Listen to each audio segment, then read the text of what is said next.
How's it going, everybody? How's everyone had a good weekend and a good week? It's Antonio here. My voice is a little bit hoarse because I've had a hard week.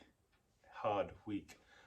So if you don't mind, obviously like, subscribing, leaving a comment.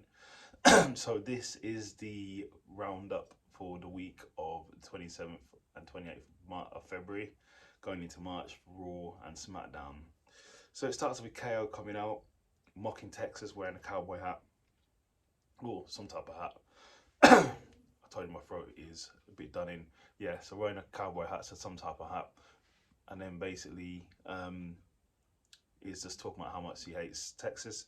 Then proceeds to host the Kevin Owens show, in which Seth Rollins, turns up, and then they interview the Alpha Academy. So they're all having a back and forth. Alpha Academy claimed that KO and Seth are asses. I think he called them asses or something like that. Then it turned into a match between Alpha Academy and KO and Seth, in which Seth actually won the match. So that should put him in good stead going for a tag team title match. Then you had Omos versus T-Bar. Obviously, Omos definitely made quick work of T-Bar. But I will say Omos does need to work on his mic skills. I feel he may need... I think there was an interview where AJ said Omos doesn't need a mouthpiece. I think he may need a mouthpiece, or just to get some more confidence talking in front of the camera. But he's a monster anyway. Then we had it was a 6-woman tag match. There was Becky Lynch, Nikki ASH, and Doudrop versus Liv Morgan, Rhea Ripley, and Bianca Belair. Good match. All those women can go. They're all great wrestlers. But it was won by Bianca Belair. She's just like, I don't think I've ever seen her. I think she got pinned. How many times has she been pinned? I think I've seen her got pinned once. I think that was SummerSlam by Becky, and that was it really. I don't remember her being pinned, but she's just literally on an undefeated streak recently. Then you had Rude versus Tommaso Ciampa from NXT. Decent match. Tommaso Ciampa won. Then you had a tag team match with Dana Brooke, Reggie, and Tamina and Tazawa.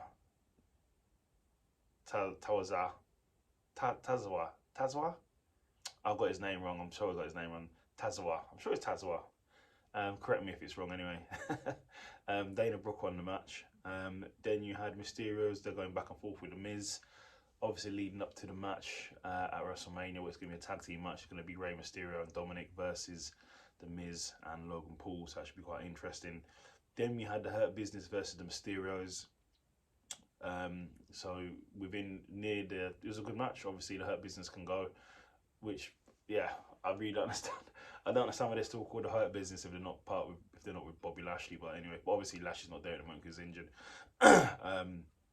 But into the closing of the match, Miz comes down and distracts the Mysterios, which cost them the match. And the Hurt Business actually won a match, so that's good. I'm happy for the Hurt Business there. Then we had RK Bro versus the Street Profits. Now, this was a good match. Obviously, they both can go. Both good competitors. Obviously, Randy, 13-time world champion. But the closing of the match, so Montez Ford got the pin. But look, when you watch it, the end of the fight, the end of the match, he does a massive splash off the top rope, obviously. And I think he landed on Randy's shoulder or his arm. He looked like he was in pain. And if you know you're wrestling, after he did that and got the pin, he was talking to Randy. I think Randy was injured. I'm not sure. I think I saw a report that he's not injured, but it just looked like he was injured, but I'm not sure. I'm not sure if you're selling. I'm not sure, but it did look like it was something a little concerning. So I hope Randy is okay. Veer Mahan then comes on. It's just a joke now. It's a running joke. They'll probably release him by the time he starts wrestling anyway. He'll probably be on for one show. They'll probably release him. So I don't know what's going on with that. Then Austin Theory is talking to Vince McMahon about appearing on the McAfee show. Pat McAfee does, obviously, he's a YouTuber. He does interviewing online, very popular, and he's just basically gearing up for that. Then you had Finn Balor versus Damian Priest for the United States Championship, which was a really good match. Going into this match, I think they're both really baby faces, and then Finn Balor got the win. So this is a good thing for Finn Balor, the United States champion. My thing in my head, I'm thinking to myself, is Finn Balor's contract up and they're trying to sweeten the deal to get him to re-sign? That's what I'm thinking. But anyway, after the match, Damian Priest turned heel and started beating down Finn, so he's now a heel. It sort of fits the persona because he was getting angry, beating people down anyway, so it made sense really. Then Edge comes out, said he wants his WrestleMania moment. He also wants a WrestleMania opponent. He calls anyone out, no one answers a challenge, pause, then the phenomenal AJ Styles comes out. And then basically he says he accepts, and then Edge just went mad and then brutalized AJ Styles and gave him two concertos for his troubles. That's what you get for accepting a match. You get two concertos. So I believe Edge is now a heel. He's turned heel. And I think that's going to be the match of Mania. I think that match is going to steal the show. 100% that match will steal the show. I've got no doubt about it. So that was Raw. Definitely was worth a watch. That's the review. So then we go into SmackDown. So then you had Ricochet versus Sami Zayn for the Intercontinental Championship. And just like Raw, Ricochet won the IC Championship.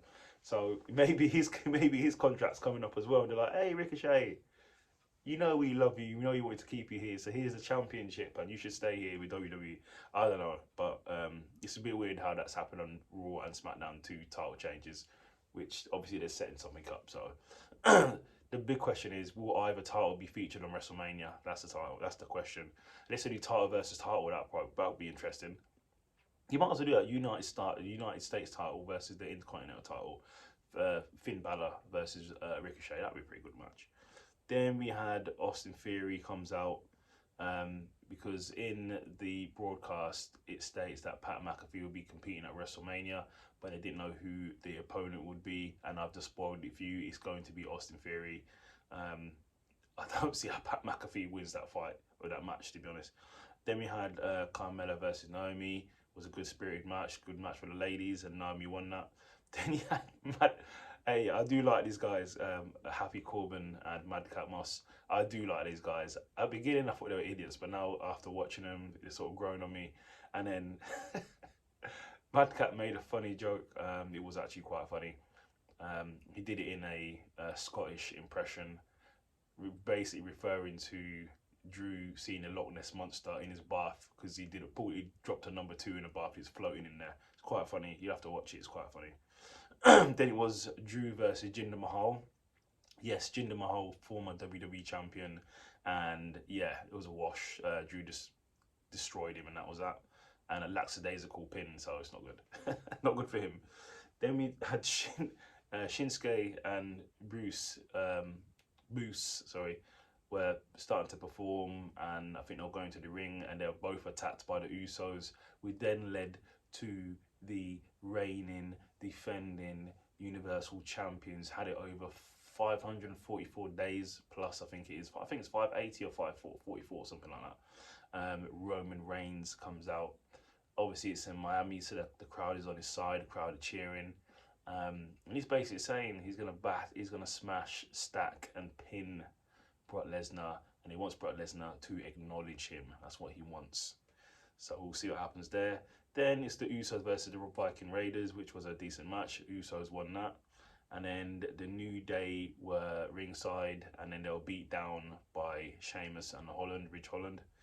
And then in the main event, you had Ronda Rousey versus Sonya Deville, which was a good match, but obviously Ronda Rousey won the match, obviously. And then Charlotte Flair came down because she was on commentary. And then it turned into a bit of a dust-up. So that was your review of Raw and SmackDown. Give us a like, give me comments as well. Follow me on Instagram, subscribe. Yes, I feel a bit rough because I have been out. Anyway, take care of yourselves. Thanks.